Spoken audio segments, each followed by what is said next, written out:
Here's another chicken recipe for you. May tanglad siya, pero hindi siya inasal. It's Vietnamese Lemongrass Chicken. Let's start cooking. So this is our lemongrass. We only use the bulb or the white part, no? So yung tatanggalin natin yung root part, no? Be sure to wash it thoroughly, no? Kasi minsan may mga buhangin siya. Yan. And I will just show you one. Cut it and smash.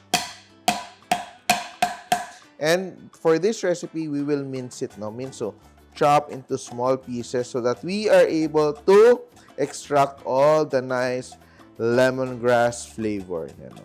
So itong recipe na to is so easy to do and you don't even have to marinate your chicken. So all you have to do is probably season it with some salt and pepper. So you can also use chicken breast if you want to be a little bit more leaner, no? More protein than fat.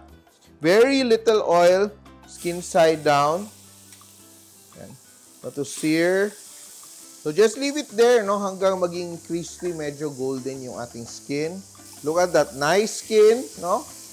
Medyo crispy na siya. Look at that. Babalik ta rin natin, no?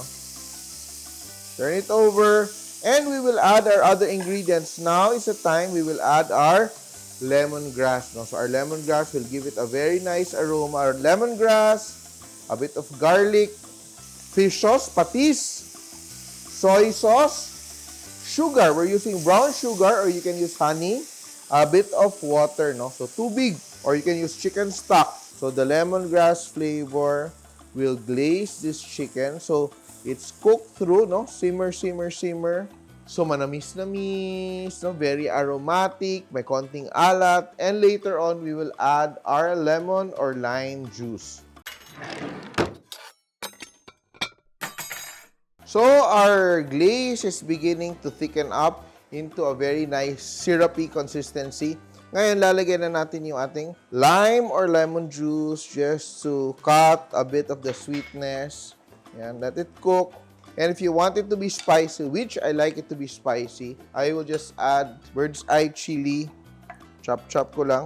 So, this is nice to serve over rice or noodles, no? Masarap din to sa noodles. Very simple recipe. Add some chilies. Now, balik ta rin natin. So, we know our chicken is fully cooked. Hindi tayo natatakot na hilaw siya. First, it's really fillet. Mabilis siya maluto. Secondly, we sear the skin. And later on, we braised it in our glaze, no? So, sobrang bango. It's done. We have our chicken. Put it aside. Let it rest. And the glaze, beautiful. Titira ko ng konti because I will just saute my rice. Make it even very nice with some fried rice. Just toss it in the sauce and the glaze. So we are also having a bit of the flavor of the lemongrass rice. So, etong mga recipe na ganito, it's good if parang dalawa lang kayo sa bahay or mag-isa kayo. So easy to do, so easy to prepare. Put our rice to one side. Add a bit of oil. Eggs. Scramble the eggs and mix everything together. Season with a little bit of salt, pepper, spring onions. We're done. We have our fried rice, instant fried rice, di ba? Not too much prep na, di ba? Look at that. Ang ating chicken is done. Slice it into strips. Diba? It's a meal in itself. Beautiful. Look at that. It's cooked through. Diba? Then chicken. Parang meron tayong chicken barbecue.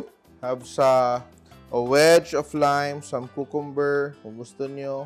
Or just for some freshness. And ano pang kulang? Of course, titikim tayo. Who would have thought na sobrang easy ng ating recipe? Sobrang simple ng ating recipe.